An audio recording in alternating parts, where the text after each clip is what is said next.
العلا بكماله كشف الدجى بجماله حسنت جميع خصاله صلوا عليه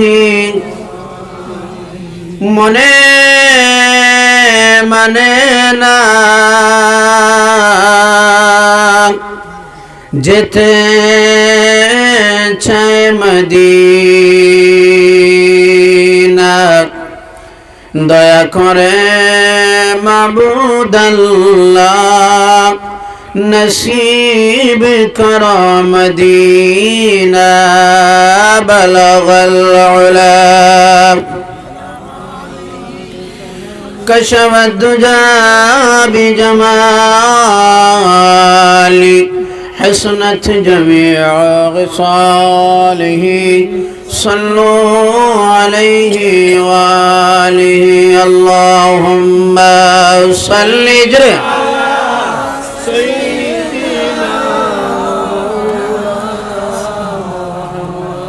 وعلى آل سيدنا جريش اللهم صل على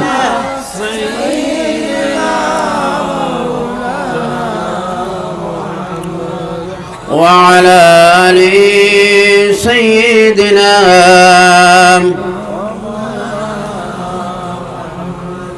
चमक तुझसे पाती है सब पाने वाले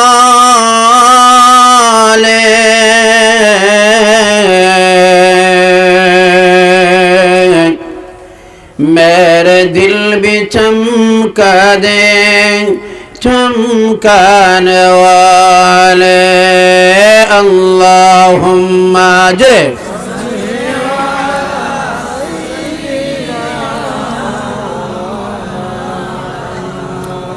وعلى آل سيدنا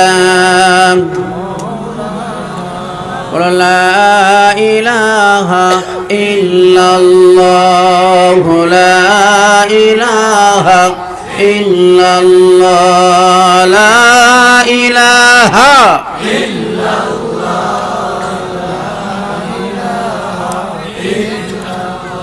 لا إله إلا الله لا إله إلا الله لا إله إلا الله لا إله إلا الله محمد رسول الله صلى الله عليه وسلم أما بعد লালা 13 নং জামে মসজিদের বাৎসরিক ওয়াজ মাহফিলের সম্মানিত সভাপতি সাহেব উপস্থিত আমার বাবার বিশ্বের মুরব্বিয়ানে আযম কোরআন সুন্নাহ প্রেমিক নওজওয়ানে ইসলাম পর্দানিশীন সম্মানিতা মা ও বোনেরা ওয়াজ পরিচালক সমিতির প্রত্যেক সদস্যরা সম্মানিত এলাকাবাসী আমি আবার সালাম দিচ্ছি আসসালামু আলাইকুম ওয়া রাহমাতুল্লাহি ওয়া বারাকাতুহু আশা রাখি আপনারা সবাই ভালো এবং সুস্থ আছেন মহান আল্লাহ রব্বুল আলামিনের মেহেরবানিতে আজকের সেই দিনী মাহফিলে উপস্থিত হতে পারলাম বলে মহান আল্লাহর দরবারে শুকরগুজার হই বলুন আলহামদুলিল্লাহ সম্মানিত সুধী আমার আগে বাদ মাগরিব থেকে যিনি আলোচনায় ছিলেন এটি বিশেষ আলিমে দিন বিশিষ্ট আলিমে দিন বিশেষ ব্যক্তি আমার এই প্রিয় ভাই হযরত মাওলানা নূর আহমদ সাহেব অধ্যক্ষ সফরপুর আলিয়া মাদ্রাসার বিশেষ গুরুত্বপূর্ণ আলোচনায় ছিলেন যিনি আমিও আলোচনা শুনেছি আমরা যা শুনেছি তার মধ্যে যেন আমলের তৌফিক দেন বলুন আল্লাহুম্মা আমিন এটা আমাদের এলাকার গৌরব আমি আপনাদের সামনে হাজির আপনারা কিছু কষ্ট হওয়ার বোধহয় কিছু কষ্ট লাগার বোধহয় আপনারা অপেক্ষায় ছিলেন আপনারা আমার টাইম ছিল বাদ মাগরিব আমি শ্রদ্ধা ইমাম সাহেবের কাছে বললাম ভাইজান আমার একটু লেট হয়ে গেছে এজন্য আমার ভাইজানটা একটু দিয়ে যান আলোচনা তিনি করবেন তাই আপনারা দুঃখিত আপনারা সম্মানিত সুধী আপনারা আলোচনা শুনেছেন শুনবেন ইনশাআল্লাহ আমার পরে বোধহয় এশার নামাজ না আর একজন অতিথি আছেন জানি না তবে আমি যে আপনাদের সামনে আলোচনা রাখবো সেই বিষয়টা হচ্ছে পবিত্র কালামের কোরআনুল কারীমের সূরা আসর থেকে আপনাদের সামনে আমি আলোচনা করব। আমার মূল আলোচ্যর বিষয়ে আমি বলে দিচ্ছি আপনাদের সামনেই। তার আগে আমি বলতে চাই, আমি এইভাবে সূরায়ে কাউসার, আল হাকুমুত তাকা, সূরায়ে হুমাযা, সূরা আসর, এইভাবে যেগুলো সূরা আছে, আমার ইচ্ছা হলো ওইসব সূরার আলোচনা করা, যেহেতু ওইসব সূরা মানুষের নামাজের মধ্যে ব্যবহার হয়। যখন বুঝবে মানুষে এই সূরার মধ্যে ওই বিষয়ের উপরে আলোচনা হয়েছে, এই সূরার মধ্যে এই বিষয়ে আলোচনা আছে, তখন পড়তে বুঝতে একটু আরাম ভালো লাগবে। বাবা ঠিক নি না? কথা বলুন একটু, ঠিক নি না? এই জন্য যেমন তার উদাহরণস্বরূপ বলা যায়, যেমন কোরআনুল কারীমের মধ্যে আমরা যদি এবার প্রশ্ন করি আল্লাহ কিয়ামত কিভাবে শুরু করবে, আল্লাহ তার জবাব, তার বিস্তারিত আমরা কিভাবে জানবো, কিয়ামত যখন শুরু হবে কিভাবে কিয়ামত আরম্ভ হবে, আল্লাহ বলে দিচ্ছেন সূরা জিলজাল তেলাওয়াত করো, কিয়ামত কিভাবে শুরু হবে আমি আল্লাহ বিস্তারিতভাবে বলে দিচ্ছি। সুবহানাল্লাহ বলুন তো। কিয়ামত যেভাবে আরম্ভ হবে, যে সূরা জিলজাল, ইজা জুলজিলাতিল আরদু জিলজালাহা, এই সূরার মধ্যে এই বিষয়ে পূর্ণ আলোচনা হয়েছে। এইভাবে এক একটা সূরা আর মধ্যে যদি এই আলোচনা আমরা যদি পূর্ণ মুখস্থ না হয়, ওয়াজ হুবহু আল্লাহর দরবারে বারবার প্রশংসা করি, এত ঠান্ডাও না এত গরমও না, মিডিল স্তরে আছি আমরা, ঠিক নি না? না আজকে ঠান্ডা বেশি না, না গরমও বেশি না, না গরম না ঠান্ডা, এসি সিস্টেম। সুবহানাল্লাহ বলা যায় না? আরো জোরে বলেন তো সুবহানাল্লাহ। আর আপনাদের উপস্থিতিতে আরো মন শান্ত, আপনারা কোরআন শোনার জন্য বসে আছেন, আল্লাহ যেন কবুল করে, আল্লাহুম্মা আমিন। আরো জোরে আল্লাহুম্মা আমিন। এই যে বসে আছেন আপনারা, প্রত্যেকের ঘরে ঘরে ভালো ভালো বিছনা আছে, ভালো সোফা আছে, আসেনি না নাই? ভালো খাওয়ার আছে, ভালো বেড আছে, ভালো বিছনা আছে, ভালো বসার জায়গা আছে, ওইসব ছেড়ে দিয়ে তেরফালের মধ্যে বসে আছেন, তার মনে একটা আশা, আমরা কোরআন শিখবো, শুনবো, ওটাও তো আল্লাহ যেন কবুল করে, আল্লাহুম্মা আমিন। এই যে দিনের প্রতি মানুষের এখনো পর্যন্ত যে মনোগতি বা দিনের প্রতি মানুষের যে এখনো মনোযোগ সহকার আছে, সহযোগিতা মানুষের আছে, এটাই হচ্ছে ঈমানের অন্যতম একটা বৈশিষ্ট্য। সুবহানাল্লাহ বলবা না? এটা হচ্ছে ঈমানদারের বৈশিষ্ট্য। এই জন্য ঈমানদার কোরআন যখন শুনে, না মাটি না ফাটি কোনো কিছুই খুঁজায় না, যেখানেই বসে যেখানেই দাঁড়ায় শুনতে চায় আমার আল্লাহর কালাম কোরআন। জোরে বলুন না সুবহানাল্লাহ। সম্মানিত সুধী, পৃথিবীতে আজ আমরা আল্লাহর গোলামির জন্য এসেছি। আমরা আসছি ছিলাম এক জায়গায়, আসছি এক জায়গায়, আবার যাইতে হবে আর একটা জায়গায়। এই জমিন, এই জায়গা আমাদের জন্য স্থায়ী নয়, এটা হচ্ছে আপনার আমার অস্থায়ী একটা জায়গা।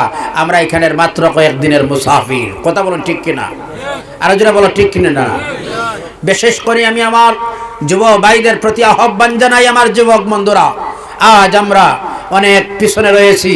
এর মূল কারণ কি জানেন? তার আমি দুই একটি কথা বলে আমি শুরু করছি আমার আলোচনা। এই যে পৃথিবীর বর্তমান যে অবস্থা যেটা হচ্ছে, আমাদেরকে নষ্ট করার জন্য যেগুলা চক্রান্ত আরম্ভ হয়েছে পৃথিবীতে, এরা দেখতেছে যে ইসলাম এমন একটা সিস্টেমেটিক তৈরি করে দিয়েছে, ইসলাম এমন একটা নিয়ম তৈরি করেছে, ইসলাম এমন একটা দ্বারা তৈরি করেছে, এই দ্বারা এই সিস্টেম অনুযায়ী দেশটা এইভাবে চলতে থাকে, তাহলে কিছুদিন পরে বিশ্বর সব ভাই মানুষ মুসলমান হয়ে যাবে। সুবহানাল্লাহ বলা যায়? আরো জোরে বলুন না সুবহানাল্লাহ।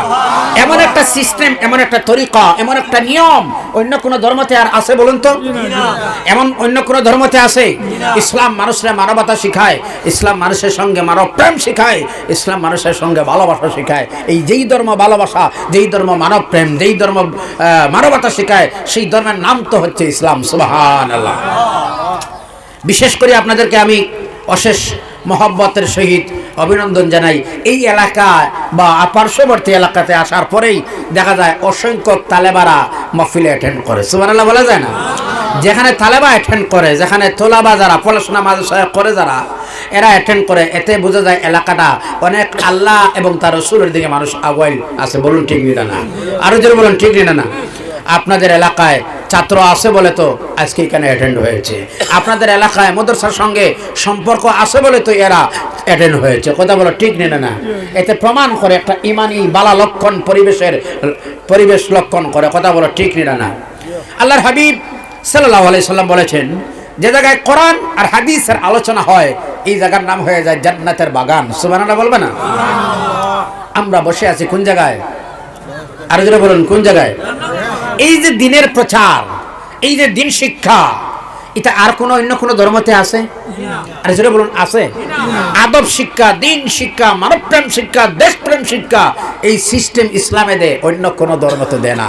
ইসলাম মানবপ্রেম সম্পর্কে আল্লাহ রাসূল বলেন হুব্বুল ওয়াতানি মিনাল ঈমান, দেশের সঙ্গে মহব্বত রাখা ইমানের অঙ্গ। সুবহানাল্লাহ বলা যায় না? ঈমান, হুব্বুল ওয়াতান মিনাল ঈমান। আমাদের দেশপ্রেম আছে বলে আমাদের জন্ম হলো, বসবাস হলো, আমাদেরকে এখানে কবরস্থ করা হয়, মরার পরেও আমরা সেই দেশের বাসিন্দা। সুবহানাল্লাহ, আর যারা বলা যায় না সুবহানাল্লাহ। এটা হচ্ছে আমাদের দেশপ্রেম, দেশের সঙ্গে ভালোবাসা। সুতরাং আমার যুবক বন্ধুরা যারা আছেন এখানে, আমার বাবারা যারা আছেন এখানে, আমাদেরকে এই চক্রকারী যারা, এরা আমাদেরকে তাদের চক্রে ফেলে আমাদেরকে ধ্বংস করার চেষ্টা করতেছে। তাদের চক্র কিভাবে, আর ওই চক্র থেকে যদি বাঁচতে হয় আমাদের করণীয় কাজ কি কি আছে, আজ আমরা কিছু আলোচনা করব। শুনবেন আপনারা, আরো জোরে শুনবেন আপনারা। তার উদাহরণস্বরূপ বলা যায় যে পশ্চিমা দেশ এমনভাবে চক্রান্ত শুরু করে দিয়েছে যে মানুষ কিভাবে ধ্বংস করা যায় ইন্টারনেটের মাধ্যমে, গোটা দেশের মধ্যে, পৃথিবীতে, ওয়ার্ল্ডের মধ্যে এরা জিনার মার্কেট চড়িয়ে দিচ্ছে। কথা বলো ঠিক নিলে না? আরো যারা বলো ঠিক নিলে না? এইভাবে তারা চক্রান্ত করে ঈমান কিভাবে ধ্বংস করা যায়। এরা ইসলাম নিয়ে গবেষণা করতেছে, এরা ইসলাম নিয়ে চিন্তা ধারণা করতেছে। যারা ইসলাম নিয়ে গবেষণা করতেছে, ইসলামের ভুল খুঁজতেছে যারা, এদের কাছে ইসলাম আরো সুন্দরভাবে পৌঁছিতেছে। সুবহানাল্লাহ বলা যায় না? আরো যারা সুবহানাল্লাহ বলা যায় না? আর সুষ্ঠু সুন্দরভাবে ইসলাম তাদের কাছে পৌঁছিতেছে। তার উদাহরণ স্বরূপ দিতে বলি আমি, এরা রিচার্জ করলো গোটা দেশের মধ্যেই, গোটা ওয়ার্ল্ডের মধ্যেই, গোটা পৃথিবীর মধ্যেই সবচেয়ে কোন দেশ মানুষের জন্য, কোন দেশের আবহাওয়া স্বাস্থ্যের জন্য ভালো, কোন দেশের আবহাওয়া, এরা খুঁজে রিপোর্ট বাহির করলো। সোনার মদিনার আবহাওয়া মানুষের জন্য সবচেয়ে ভালো।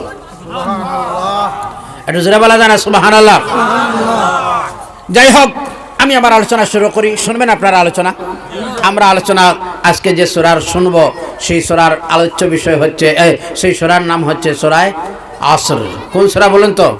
সূরাতুল আসর। কোন সূরা বলুন? মুখস্থ আছে আপনারা? আরে যারা আছে দেখিছে আপনারা মুখস্থ? কোরআনুল কারীম যখন অবতীর্ণ হলো, সেই অবতীর্ণ ক্ষেত্রে দুইটা ভাগে বিভক্ত হয়েছে। একটা মদিনাতুল মুনাওয়ারায়, আবার কিছু সংখ্যক আছে মক্কাতুল, বলুন না মক্কাতুল মুকাররমা। জোরে বলুন মক্কাতুল, মক্কা শরীফ বলুন, মক্কা, আর জোরে মক্কা, আর জোরে মক্কা, আর কিছু মদিনা, আরে জোরে বলা যায় না, মদিনা শরীফ। আপনারা সহমত যদি থাকে তাহলে আলোচনা করতে ভালো লাগবে। সহমত আছে তো আপনারা? ইদ্দা জরুরা যখন হলো, যেই আয়াতের, যেই সূরার প্রয়োজন, সেই আয়াত কিংবা সেই সূরা তখনই অবতীর্ণ হলো। এমনি ভাবে আমার ভাইরা শুনো, আমরা যদি এবার প্রশ্ন করে কোরআন মক্কা মদিনায় কেন অবতীর্ণ হলাই? কিছুদিন ছিল মক্কায়, আবার কিছুদিন ছিল মদিনায়, তার কারণ কি? কোরআন স্পষ্ট ভাষায় তার জবাব দেয়। আমার নবী যখন মক্কায় ছিলেন, আমি কোরআন তখন ছিলাম মক্কায়। আর আমার রসুল যখন মক্কা থেকে মদিনায় চলে গেলেন, আমি কোরআন তখন মদিনায় চলে গেলাম। এমনি ভাবে ভাইরা শুনুন, এই যে সূরা আপনাদের সামনে আমি তিলাওয়াত করেছি, সেই সূরাটা অবতীর্ণ হলো কোন জায়গায়? সেই সূরাটা অবতীর্ণই হলো মক্কাতুল মুকাররমার জমিনে। সুবহানাল্লাহ। কোন জায়গায় অবতীর্ণ হয়েছে সূরা আসর? মক্কা শরীফ। একটু উচ্চ স্বরে বলবেন যুবক ভাইরা, কোন জায়গায় অবতীর্ণ হয়েছে? আলহামদুলিল্লাহ। এইভাবে বলবেন, আরাম লাগে, ভালো লাগে, মজা লাগে। মক্কা শরীফে সূরাটা অবতীর্ণ হয়েছে। আমার ভাইরা শোনো, এই সূরাটা মক্কাতুল মুকাররমার মধ্যে অবতীর্ণ হয়েছে। মক্কার মধ্যে যেগুলা সূরা কিংবা আয়াত অবতীর্ণ হলো, ওই মক্কাতুল মুকাররমার নবীজি সাল্লাল্লাহু আলাইহি সাল্লামের জীবনটা ছিল বড় কঠিন জীবন। ইসলামের প্রথম যুগটাই ছিল বড় কঠিন যুগ, সহজেই ছিল না বাবা। ইসলামের প্রথম যুগটা সহজে ছিল তো? না না, সহজেই ছিল না। ইসলামের প্রথম যুগটাই ছিল বড় কঠিন যুগ। ইসলামের প্রথম পিরিয়ডটাই ছিল বড় কঠিন পিরিয়ড। আল্লাহর হাবিব যখন দাওয়াত দিতেন, দিনের দাওয়াত দিলে গিয়ে কোনো মানুষ পড়তে লা ইলাহা ইল্লাল্লাহু মুহাম্মাদুর রাসূলুল্লাহ, একজন ঈমান আনত, অপরজন ঈমান আনত না, আবার রাস্তায় বসে সমালোচনা করত। এরা প্রথম যুগে ঈমান আনার পরে সাহাবায়ে কেরামরা কষ্ট করলেন, নিজের সন্তানাদি এতিম করলেন, নিজের স্ত্রী বিধবা করলেন। এমনও ইতিহাস ইসলামে আসেনি না নাই?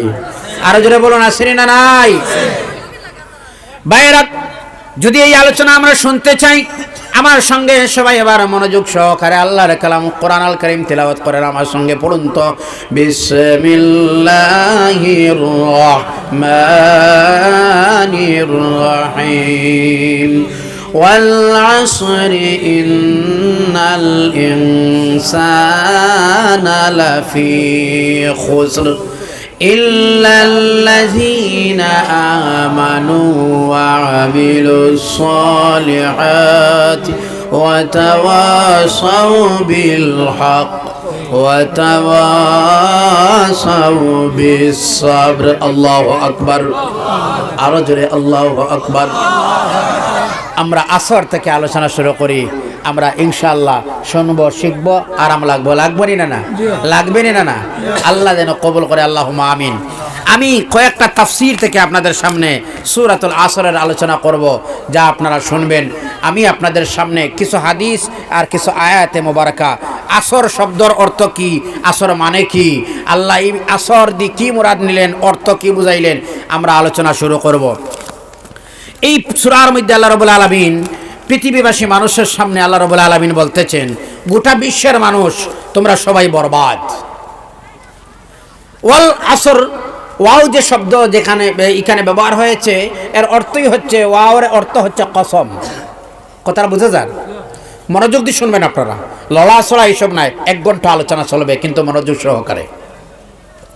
ওয়াল আসর, আমরা কোনো সময় ছোট বাচ্চা যখন কোনো কাজ করে, বা কিছু মানুষের যখন নিজের ছোট যখন কোনো মানুষের বা কোনো অপরাধী যখন কোনো কাজ ব্লেম যখন কোনো মানুষের উপরে আমরা তুলি বা কথা কই, তুমি এই কাজটা করলা, তখন সেই যদি ব্যক্তিটা যদি বলে না আমি এই কাজটা করি না, আবারও যদি শাসিত করা হয়, শাসন দেওয়া হয়, এই কাজটা তুমি করলা, সে বলবে না আমি করি না, আমি করি না, আমি করি না কাজটা। এই ব্যাপারে যখন বলে, লাস্ট মোমেন্টে যখন বলে না আল্লাহর কসম এই কাজটা আমি করি না, তাতে কি হয়? সন্দেহ দূর হয়ে যায়, কথাটা শক্ত হয়। কথা বলো ঠিক না? না, সন্দেহ আর তারপরেই থাকে তো আর সন্দেহ থাকে না, তারপরে আর কোনো সন্দেহ থাকে না, সন্দেহের অবকাশ থাকে না। তখন যখন মানুষে বলে আমি আল্লাহর কসম করে বলছি আমি এই কাজটা করি নাই, তেমনি ভাবে আল্লাহ রাব্বুল আলামিন বিশ্ববাসী মানুষরা বললেন ওয়াল আসর, আমি কসম করতেছি, আমার আল্লাহ কসম করতেছেন। জমিনের মানুষ আমাদের কসম হলো, আর আল্লাহর কসম, এই দুটোটা তো সমান। কথা বলুন না, সমান। আমাদের কসম আর আল্লাহর কসম সমান। আল্লাহ রাব্বুল আলামিন বলতেছেন ওয়াল আসর, ওয়াল আসরি, আমি কসম করতেছি। ওয়াও কসমিয়া, ওয়াও কি বলা হয়? কসমিয়া, আমি কসম করতেছি। আল্লাহ রাব্বুল আলামিন কিসের কসম করতেছেন বলেন? সেই আসর যেটা হলো, আল্লাহ রাব্বুল আলামিন কসম কিসের করেন? আমরা আল্লাহর কসম করি। আল্লাহ রাব্বুল আলামিন কোরআনুল কারীমের মধ্যে বারবার কসম শব্দ ব্যবহার করলেন। যেমন আল্লাহ রাব্বুল আলামিন বলতেছেন, কোন জায়গায় দেখা যায় আল্লাহ কোরআনের কসম করতেছেন, আল্লাহ বলেন ইয়াসিন ওয়াল কুরআনিল হাকীম। সুবহানাল্লাহ। আল্লাহ এখানে কোরআনে কারীমের কসম করতেছেন, আমার আল্লাহ শপথ করতেছেন। কি শপথ করলেন? কোরআনে কারীমের শপথ করে বললেন ইন্নাকা লামিনাল মুরসালিন, পৃথিবীর মানুষ আপনাকে অস্বীকার করতেছে, আমি কোরআন কারীমের কসম করে বলছি আপনি একজন রাসূল। সুবহানাল্লাহ। তেমনি ভাবে আমার আল্লাহ বলেন ওয়াল আসর, আল্লাহ রাব্বুল আলামিন বললেন ওয়াল আসরি ইন্নাল ইনসানা লাফি খুসর। এখানে আল্লাহ আসর বললেন, আসরের অর্থ কি? আমার আল্লাহ রাব্বুল আলামিন আসর দিয়ে বুঝলেন জমিনের মানুষ, আমি সময়ের কসম করলাম, ইনসান মানব জাতিরা হলেন বরবাদ। ওয়াল আসর, ইন্নাল ইনসান, নিঃসন্দেহ ইনসান মানব জাতিরা বরবাদ, ধ্বংস। ইনসান মানে মানব জাতি, মানুষ এখানে দিয়ে এই মুরাদ নয় মুসলমান, তার মানে মানব জাতিরা। হিন্দু, খ্রিস্টান, বৌদ্ধ, মুসলিম সব সম্প্রদায়ের মানুষ এই ইনসানের মধ্যে আছেন না নাই? আরো জোরে বলুন, আছেন না নাই? খারাপ লাগে না তো আপনারা? আচ্ছা, সূরাটা মুখস্থ আছে যেহেতু শুনতে একটু আরাম লাগার কারণ আছে। আল্লাহ বলতেছেন ওয়াল আসর ইন্নাল ইনসান, মানব জাতিরা লাফি খুসরিন, নিঃসন্দেহে এরা বরবাদের মধ্যে, এরা ধ্বংসের দিকে, এরা বরবাদ। এবার আল্লাহ রাব্বুল আলামিন সময়ের কসম করলেন, জামানার কসম করে বললেন, আমি জামানার কসম করে বললাম মানব জাতিরা বরবাদ। আল্লাহ রাব্বুল আলামিন আবার বলেন হাবিব গো ওয়াল আসরি ইন্নাল ইনসানা লাফি খুসর, আমি সময়ের কসম করে বলতেছি মানবরা বেকার। আল্লাহ আবার বললেন আল আসরের আরেকটাই অর্থ হলো হাবিব, আমি আপনার জীবনের কসম করে বলছি মানব জাতিরা বেকার, বরবাদ। আল্লাহ রাব্বুল আলামিন আবার বলেন আল আসর দিয়ে আরেকটা আসরের অর্থ হলো হাবিব, রাত আর দিনের কসম করে বলতেছি আমি, রাত দিনের, রাতের অন্ধকার, দিনের পরশা, ওই দিন আর রাতের কসম করে বলতেছি হাবিব, পৃথিবীর সমস্ত মানুষ হলেন বরবাদ। মানুষ কিভাবে বরবাদ হয় শুনেন। আল্লাহ রাব্বুল আলামিন প্রথমে আমভাবে বলে দিলেন এরা বরবাদ, সবাই বরবাদ। এখান থেকে আল্লাহ রাব্বুল আলামিন 4 দল মানুষরে আল্লাহ বাহির করে নির্বাচিত করে দিলেন। এরাই বরবাদ নয়, এরাই হলেন জান্নাতি। জোরে বলো না সুবহানাল্লাহ। সবাই বরবাদ, শুধুমাত্র 4টা কাজ যারা করে, 4টে কাজ যারা করে এরা বরবাদ নয়। কষ্ট লাগে না তো আপনারা? ভাইরা আমার শুনুন, আল্লাহ রাব্বুল আলামিন বলতেছেন কারা কিভাবে বরবাদ হয় মানুষ। খুসরুন শব্দের দিয়ে অর্থ হলো বরবাদ হওয়া। কোন সময় মানুষ হয়ে যায় ধ্বংস, আবার কোন সময় বরবাদের অর্থই হলো কোন সময় ধ্বংস হয়ে যায়। আমি তারপরে বলবো আপনাদের সামনে। এবার আমি আপনাদের সামনে বলতে চাই কিভাবে বরবাদ হয়। আল্লাহ রাব্বুল আলামিন বলেন মান খাফফাত মাওয়াজিনুহু فأولئك الذين خسروا أنفسهم بما كانوا بآياتنا يظلمون। الله أكبر। এরা কিভাবে বরবাদ হবে? যখন কিয়ামত হবে মানুষের সামনে, মান খাফফাত মাওয়াজিনুহু, যাদের আমলনামা হালকা হবে, ভালো আমল আর খারাপটা ওজন হবে, এরাই বরবাদ হবে। কিয়ামত দিবসের দিন বরবাদ হয়ে যাবে। এজন্য আল্লাহ রাব্বুল আলামিন পবিত্র কালাম কোরআনুল কারীমের অন্য জায়গার মধ্যে আল্লাহ রাব্বুল আলামিন বলেন সাকুলাত মাওয়াজিনু ফা উম্মুহু হাওয়া, মান খাফফাত মাওয়াজিনুহু হাওয়া ওমা আদরাকা মা হিয়া। সূরা কারিয়ার মধ্যে আবার আল্লাহ বললেন এইভাবে আল্লাহ রাব্বুল আলামিন বলেন মান খাফফাত মাওয়াজিনু, কিয়ামতের দিন মানুষের আমলনামা এইভাবে গোনা হবে না। কিয়ামতের দিন মানুষের আমলনামা ওজন দেওয়া হবে, একটাই হবে নেকির আর একটা হবে বদির। ঠিক না?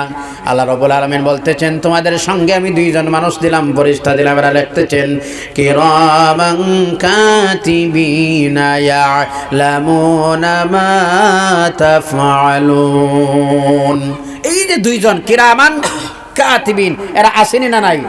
এরা রেকর্ড করতেছে আমলনামা। ওয়াজের মধ্যে আপনারা বসে আছেন, তার রেকর্ড হচ্ছে না? আরো জোরে বলুন হচ্ছে না?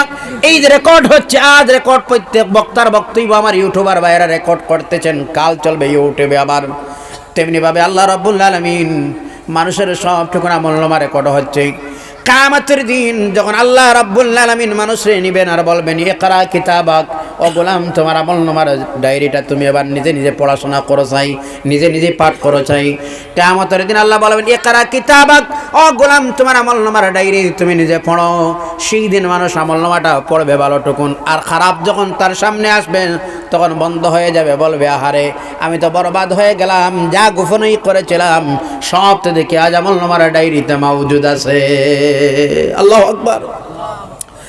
এভাবে বরবাদ হবে।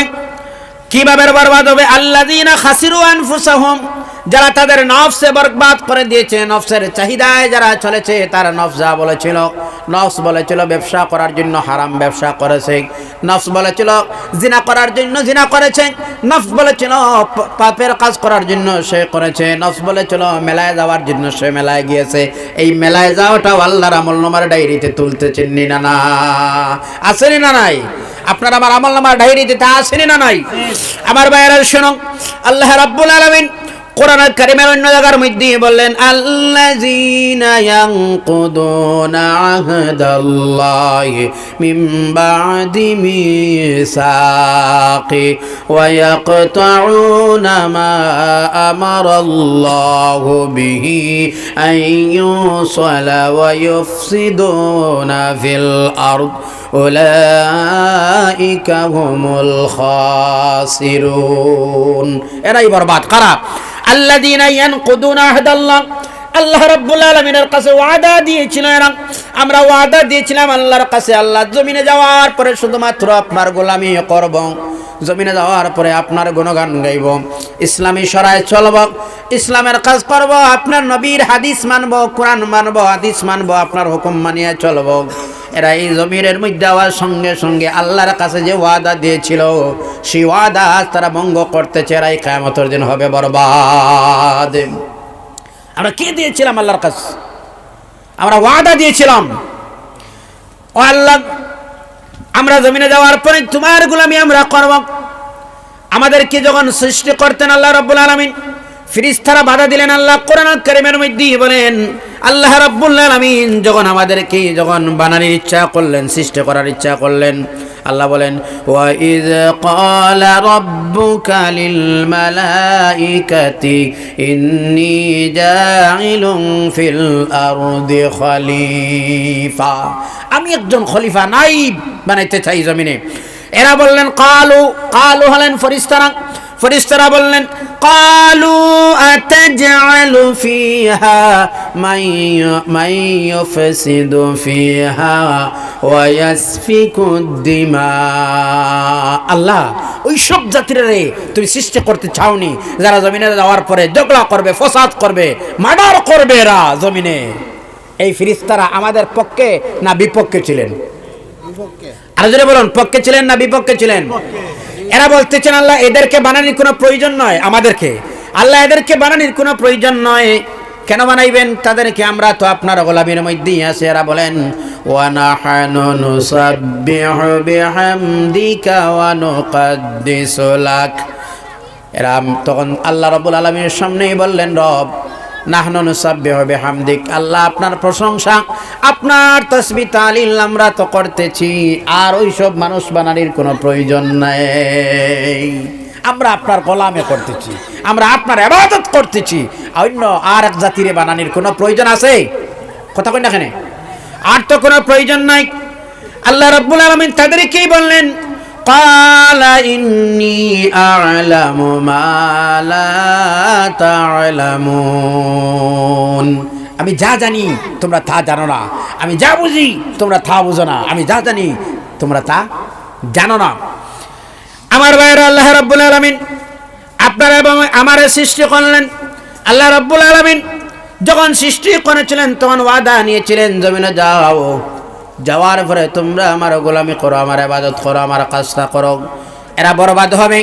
আর আল্লাহ রাব্বুল আলামিন বলেন ওয়া ইয়াকতাউনা মা আমারাল্লাহু বিহি আইয়ুসালা ওয়া ইউফসিদুনা ফিল আরদ, আর এরা জমিনের মধ্যে আইয়ুসালা যারা রে একত্রিত করার জন্য আমি বলেছিলাম তারা এটারে তুলেছে, জুড়েছে না তুলেছে, এরা আলাদা করেছে। ওয়া ইয়াফসিদুনা ফিল আরদ, আর জমিনের মধ্যে কি করেছে? এরা ফাসাদ করেছে। বাইয়ে বাইয়ে মার্ডার আছে, আসেনি না নাই? আসেনি না নাই? গ্রামের আত্মীয় স্বজনের সঙ্গে দরবার, ঝগড়া, বিবাদ, ফাসাদ, মার্ডার আসেনি না নাই? আর যারা বলো আসেনি না নাই? আছে। এরা হবে কিয়ামতের দিন। আল্লাহ রাব্বুল আলামিন বলেন এই যে যারা কাজটা করলো, আল্লাহ রাব্বুল আলামিন কি বলেন জানেন? উলাইকা হুমুল খাসিরুন। এরাই কারা? এরাই কারা? এরাই তো হলেন বরবাদ। এরাই কারা? এরা হলেন বরবাদ। আল্লাহ রাব্বুল আলামিন বলেন বরবাদ আর একদল মানুষ হবেন কারা জানেন? ومن يكفر به فأولئك هم الخاسرون। যারা আল্লাহ রাব্বুল আলামিনের সঙ্গে কুফরি করে, আল্লাহ রাব্বুল আলামিন বলেন তোমরা কিভাবে আমার সঙ্গে নাফরমানি করো। আল্লাহ রাব্বুল আলামিন কোরআন কারীমের মধ্যে বলেন কাইফা তাকফুরুনা বিল্লাহি ওয়া কুনতুম আমওয়াতা فأحياكم ثم يميتكم ثم يحييكم ثم إليه ترجعون। কাইফা তাকফুরুন, আমার সঙ্গে তোমরা কিভাবে নাফরমানি করো, কিভাবে আমার সঙ্গে তোমরা কুফরি করো, নাফরমানি করো। কুনতুম আমওয়াতা, তোমরা তো একদিন ছিল, এমনি ভাবে তোমাদের দিনটা ছিল, সেই দিন তোমরা তো মুর্দা ছিলা। কি ছিলা? কি ছিলাম আমরা? কথা বলুন তো, কি ছিলাম? আল্লাহ রাব্বুল আলামিন অন্য জায়গার মধ্যে বলেন হাল তাআলাল ইনসানি হিনুম মিনাদ দাহরি লাম ইয়াকুন শাইআম মাযকুরা। এমন এক সময় ছিল তোমার আমার, যে সময়তে তোমার আমার কোনো অস্তিত্ব ছিল না। কিভাবে তোমরা কুফরি করো, আমার সঙ্গে তোমরা কিভাবে নাফরমানি করো। কাইফা তাকফুরুনা বিল্লাহি কুনতুম আমওয়াতা, তোমরা তো একদিন মুর্দাই ছিলাই। ফাআহইয়াকুম, আমি আল্লাহ রাব্বুল আলামিন তোমাদেরকে আবার জিন্দা করলাম, মৃত্যু থেকে তোমাদেরকে আমি জিন্দা করে দিলাম। আবার জিন্দা হলাই আমি আল্লাহ রাব্বুল আলামিন আবার বলতেছি তোমরা তোমাদের আবার মৃত্যু হবে। আবার মৃত্যুর পরে তোমাদেরকে আমি আবার তোমাদেরকে একদিন হবে জীবিত করে দিব। সুবহানাল্লাহ। আবার আসেনি না নাই সামনে? জিন্দা হওয়া, মৌত আছে সামনে। একবার ছিলাম মুর্দা, এখন আছি জিন্দা। আবার সামনে আছে মৌত, তারপরে আবার জিন্দা হওয়ার প্রোগ্রাম আসেনি না নাই? আর জোরে বলো আসেনি না নাই? সামনে মৌত আসেনি না নাই? সামনে মৌত আছে, সামনে আবার জিন্দা হওয়া আছে। মৃত্যুর পরে আবার জিন্দা হব, জিন্দা হওয়ার পরে আমরা আবার রওনা দিব কবর থেকে হাসরের দিকে। কোন দিকে রওনা দিব বলুন তো? সেই দিকে যাওয়ার প্রোগ্রাম আছে তো না? কিছু নাই, কিছু মানুষের মধ্যে নাই প্রোগ্রাম, বোধহয় সবার সেই প্রোগ্রামটা আছে না নাই? সেই প্রোগ্রাম আপনার আমার সামনে আছে। আল্লাহ রাব্বুল আলামিন বলেন যারা জমিনের মধ্যে ফাসাদ করে, যারা ঝগড়া করে, যারা জমিনে আল্লাহ রাব্বুল আলামিনের ওয়াদা ভঙ্গ করে, এরা হলেন বরবাদ। যারা আমার সঙ্গে নাফরমানি করে এরাই হলেন বরবাদ। আল্লাহ রাব্বুল আলামিন বলেন ওয়ালা তাকুনান্না মিনাল্লাযীনা কাযযাবু বিআয়াতিল্লাহ ফাতাকুনা মিনাল খাসিরিন। এরাই বরবাদ যারা আমার আয়াত, আমার নিশানিগুলারে যারা অস্বীকার করে। ফাতাকুনা মিনাল খাসিরিন, এরাই তো হচ্ছেন বরবাদের অন্তর্ভুক্ত। আল্লাহ রাব্বুল আলামিন বলেন ওয়া উলাইকা হুমুল গাফিলুন, এরাই হলেন গাফিল। যাদের সামনে দিন সম্পর্কে বোঝানো হয়, যাদের সামনে দিন সম্পর্কে আলোচনা হয়, এরা না শুনিয়েও না শোনার বাহানা করে। কিছু মানুষ আছেন না নাই? জোরে বলতে হবে বাবা, আছেন না নাই? এমনও কিছু মানুষ আছে কোরআন শুনতে মন চায় না, এমনও কিছু মানুষ আছে তার সামনে আলোচনা করলে শুনতে চায় না। এরা কিয়ামতের দিন তাদের অবস্থা কি হবে জানেন? আল্লাহ সুবহানাহু ওয়া তাআলা বলেন তাদের এমন অবস্থা হবে সেই দিন, ওই সব মানুষ সেই দিন আল্লাহ রাব্বুল আলামিনের সামনে আল্লাহ যখন অর্ডার দিবেন ও জাহান্নামের পরিস্থানে, ওই সব মানুষরে তোমরা জাহান্নামের দিকে নিয়ে যাও। যারা শুনিয়াও না শোনার বাহানা করলো, যারা জানিয়াও না জানার বাহানা করলো, যারা কোরআনের মজলিসে বসতে চাইল না, যারা কোরআন শুনতে চাইল না, ইমাম সাহেবের কথা শুনতে চাইল না, ইমামের আলোচনা শুনতে চাইল না, ওই সব মানুষরা আল্লাহ রাব্বুল আলামিন কিয়ামতের দিন বলবেন, এরারে যখন দেওয়া হবে অর্ডার, কি অর্ডার দেওয়া হবে জানেন? কুল্লামা উলকিয়া ফিহা ফাওজুন সাআলাহুম খাজানাতুহা আলাম ইয়াতিকুম নাযীর। আসেনি কোরআনে আসেনি? সূরা মুলকের মধ্যে আল্লাহ রাব্বুল আলামিন বলেন তাদেরকে যখন অর্ডার দেওয়া হবে, ওই যে তোমরা জাহান্নামের রাস্তায় যাও, এদেরকে যখন অর্ডার দেওয়া হবে আল্লাহ বলবেন, তখন সাআলাহুম খাজানাতুহা, জাহান্নামের দারওয়াগা, জাহান্নামের গেটম্যান, সেই মানুষটা আবার জিজ্ঞাসা করবে ও ভাইজান কোথায় যাচ্ছ তুমি, কেন তুমি যাচ্ছ, কোথায় যাচ্ছ? সেই মানুষটা বলবো আমার তো অর্ডার হয়ে গেল ওই জায়গায় যাওয়ার জন্য। কারণ মানুষ শুনেছে জাহান্নাম, প্র্যাকটিক্যাল তো মানুষ জাহান্নাম দেখে না, ঠিক কিনা না? আমরা জাহান্নাম শুনেছি, কি ভয়াবহ আমরা জানি না। একজন মানুষ যদি কবর থেকে বাইর হয়ে বলতো জাহান্নাম এইভাবে, পৃথিবীর সমস্ত মানুষ আর গুনার কাজ ছেড়ে দিত। কথা বলো ঠিক নিনা নাম। এরারে জাহান্নামের ফেরেশতারা জিজ্ঞাসা করব, ভাইজান শুনো, সালাহুম খাজানাতুহা আলাম ইয়াতিকুম নাজির। আজ যে তুমি জাহান্নামের দিকে যাচ্ছ, তোমার সামনে কি কোনো আলিম ওলামা বয়ান করে নাই? সুবহানাল্লাহ বলবে না? ও বাবা, বলবেন, শুনবেন, বুঝবেন। আমাদের দায়িত্ব শেষ, এবার আপনাদের দায়িত্ব শুরু। আমাদের দায়িত্ব মানুষের কাছে দিন পৌঁছাইয়া, ভয় দেখানো, কবর হাসর নিয়ে আলোচনা। আর আপনারা যদি না শুনুন আর নাও মানেন, এটা মানতো না মানময় তারা হ মেহমান। আমাদের দায়িত্ব